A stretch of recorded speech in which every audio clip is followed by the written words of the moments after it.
안녕하세요. 12월 12일 매일 성경 함께 나누겠습니다. 오늘 이 본문은 매우 어렵다고 여겨집니다. 그래서 이렇게 제가 요약한 그것들은 그냥 참고하시고, 이 파란색으로 되어진 그것들은 좀 더 제가 요약을 해서 정리를 해 본 것입니다.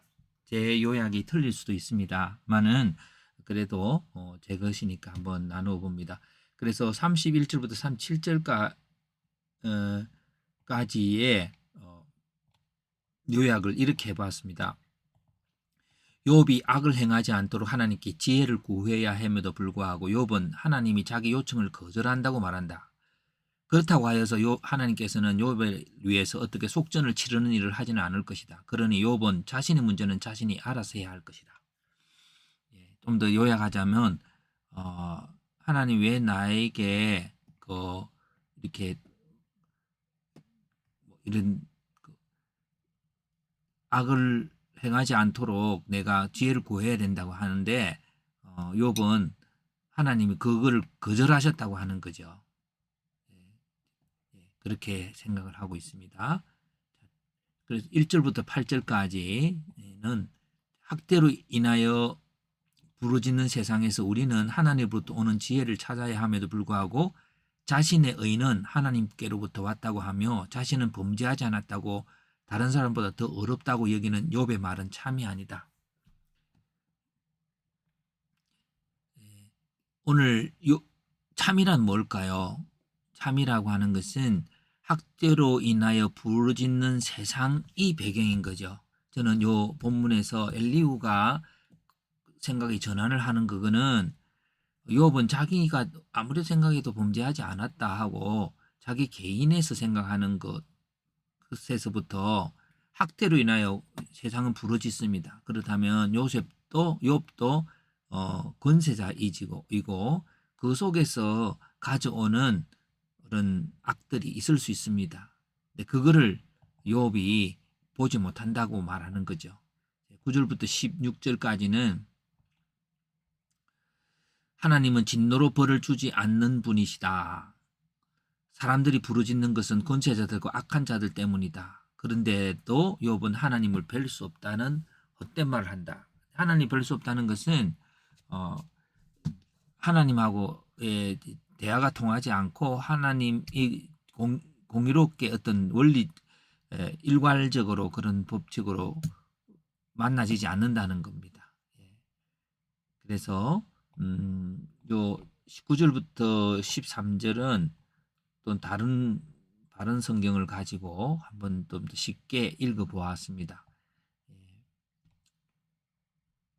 그래서 위에 있는 세 가지를 요약된 그거를 가지고 전체 요약을 해 보면은 엘리후는 하나님께 지혜를 구해야 한다고 말한다. 왜냐하면은 하나님이 주는 진노로 세상이 고통스러운 게 아니라 권세자들의 학대로 인하여 세상이 고통스럽기 때문입니다.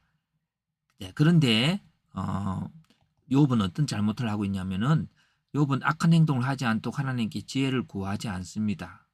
왜냐하면 세상은 권세자, 욥은 가진 자였지 않습니까? 또 욥은 자신의 의는 하나님으로부터 왔고 자신은 범죄하지 않았다고 자신의 어떤 것에만 국한되어 있습니다. 욥이 공의를 행하신 하나님을 뵐 수 없으므로 기다릴 뿐이라고 말하고 있습니다. 이게 수동적 태도입니다. 그래서 나는 잘못 없는데 왜 세상이 나에게 하나님이 나에게 고난을 주시는가 하는 그런 태도에서 세상을 보면 공의로 행하시는 하나님이 주시는 그런 진노 때문이 아니라 악한 자들이 권세자들이 세상 사람들 괴롭히니까 고통스러운 게 아니냐. 그러면 여기서 우리가 어떻게 할 것인가?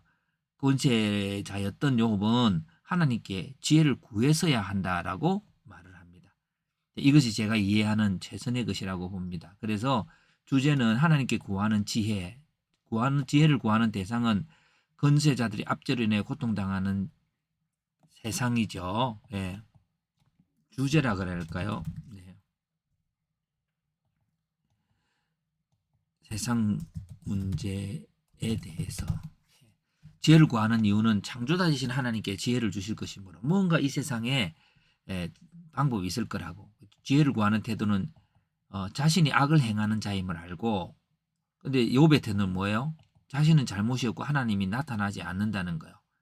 그리고 공의를 행하시는 하나님 행하시는데 자신은 하나님을 기다릴 뿐이라는 거예요. 자기는 아무 잘못 없고 뭐 그렇게 있다고 하는 걸 통해서 봐봐라. 네가 권세들의 압도로 인하여 고통당하는 세상에 얼마나 많은 문제가 있느냐. 너는 그것들에 대해서 하나님께 지혜를 구해야 된다 하고 욥이 잘했다 잘못했다 그거 많이 신경 쓰는 거 아니야. 하나님 너 그런 데 신경 쓰고 있는 거 아니다. 너는 너 개인에서 벗어나서 이 세상 문제에 대해서 한번 지혜를 구해야 되지 않느냐. 이렇게 무관하게 나는 하나님 나 아무 잘못하고 주저앉아 있는 그것이 악이 아닌가 하고 엘리후는 말하는 것 같아요. 그래서 해석을 해보았습니다. 엘리후는 욥 자신이 겪는 고난에 대해서 자신이 의로움에도 불구하고 하나님께서 고난을 주심으로 하나님을 기다릴 뿐이라는 생각에서 이제 개인을 넘어 이 세상에서 욥을 포함한 권세자들의 압제로 인하여 고통당하는 세상임을 알고 공의로운 하나님의 지혜를 구하는 자가 되어야 한다고 말한다. 예, 그렇습니다. 오늘 우리가 고난을 당할 때 내가 얼마나 잘하고 못하고 이런 것들 할 때에 하나님 그런 것을 넘어서서 이 세상의 악한 자들의 힘에 의해서 고통당하는 세상들의 문제들을 가지고 지혜를 구하는 자가 되어야지. 내가 좀 하나님 내가 의롭게 사는데 나에게 고난을 주시는데 현재로 그렇게 쓰면 하나님 어떻게 대답이 없었기 때문에 나는 그냥 기다릴 뿐이라고 하는 태도는 잘못됐다라고 엘리후는 말하고 있는 것 같아요. 질문과 적용해서 우리는 개인이 경건한 삶을 살아간다 할지라도 공동체 속에서 존재하는 악을 알고 그 속에서 공의가 실현되도록 함께 책임지고 문제를 해결하기 위해서 지혜를 구하는 태도를 가져야 한다. 그래서 욥 개인의 경건에서부터 권세자의 악으로부터는 공동체의 고통에 대한 해결에 이르기까지 우리의 관점이 바뀌어야 한다. 하나님의 진짜 관심 영역이 여기에 있는 거죠. 자, 그렇습니다. 하나님께서 우리에게 모든 것 달란트를 주시고 은사를 주신 그것은 이것이 네가 얼마나 행복하게 살 것인가 하는 것으로 있는 게 아니고 이 갖고 공동체가 얼마나 행복한 삶을 살 것인가 하는 것에 있는 것이지 않습니까?